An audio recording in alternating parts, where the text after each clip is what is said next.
Welcome back to Retire Higher Education, the Social Security series. In this next episode, I'm going to discuss the claiming age and working after you make your claim. These two subjects are part of the most asked questions when it comes to Social Security. One of the most critical pieces of the Social Security benefit puzzle, the one you may have the most control over, is your claiming age. Now, the earliest age at which one is eligible for benefits is 62. And one must attain the age of 62 for an entire month. Full retirement age is 66 to 67, depending on the year of birth, and the latest age to claim is 70. If you were born between 1943 and 1954, your full retirement age is 66. If you were born between 1955 and 1960, your full retirement age increases gradually towards 67. For anyone born later than 1960, your full retirement age is 67. These ages are important because they may affect what you're entitled to when it comes to your benefit. And it affects when you receive them as well. Of course, if you have any questions, you can always reach out to me and my crew at the information on the screen. Claiming benefits at age 62 would allow you to receive your benefits earlier, but you will permanently reduce your lifetime benefits by 25 to 30%, depending on the year you were born. You may be subject to a reduction penalty if you are employed. We'll talk about that more in a little bit. But if you choose to wait until your full retirement age of 66 to 67, you will receive 100% of your primary insurance amount, or your PIA, and you will not be penalized if you work. This would mean you would not receive any benefits between your age of 62 until your full retirement age. The Social Security Administration has a few terms and rules unique to their process that you should be aware of. Deemed filing requires a claimant filing any benefit must file for all benefits available to them at that time. For instance, if the claimant is filing for their own benefits and is eligible for spousal benefits, they must claim spousal benefits when they become entitled. Voluntary suspension is another option available to claimants who have reached full retirement age. In this case, a claimant must suspend the payments to earn delayed retirement credits. These suspended benefits would continue to grow until age 70, when the claimant's spouse would not be able to claim spousal benefits. We'll talk more about how these strategies might help you maximize your Social Security benefits in a later episode. Which car should you drive first? When should you start taking your benefits? It depends. The white car represents assets, and the black car represents Social Security. The premise of waiting until your full retirement age makes sense if you expect to live a long life.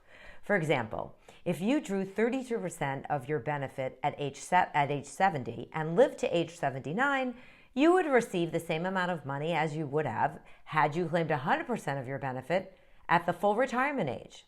If you live to be older than 80, you come out ahead every year for the rest of your life.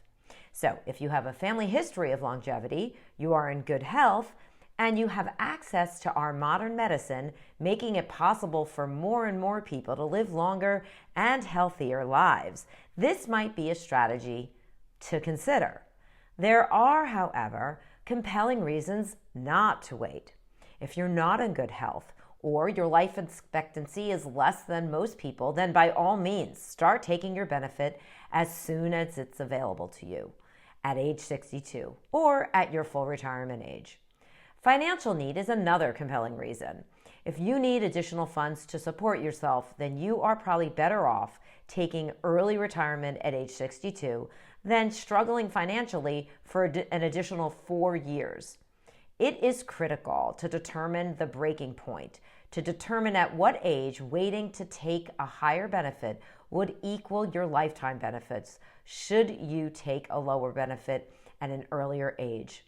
This will help you determine the likelihood of your ability to maximize your lifetime benefits. Another element to consider is the tax consequences of taking a smaller Social Security benefit and more from other taxable income sources versus taking a larger Social Security benefit and less from other taxable income sources.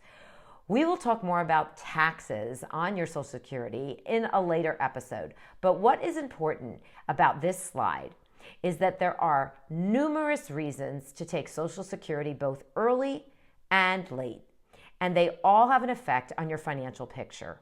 It is important to get a good handle on how this all will affect you in retirement. Many advisors don't give a lot of advice on proper Social Security planning, and it results in unintended consequences, such as higher taxes or less survivorship income than needed.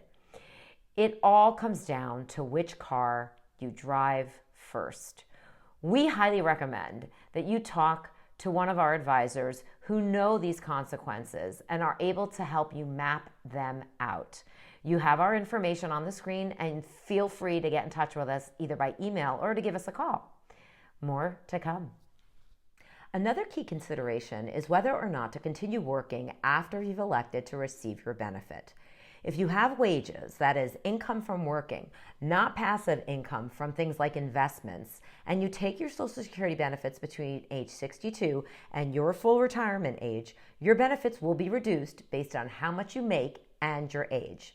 Now, if you do have benefits reduced or withheld, then Social Security will recalculate your benefits at your full retirement age, and you will receive an increase of base benefits that were withheld.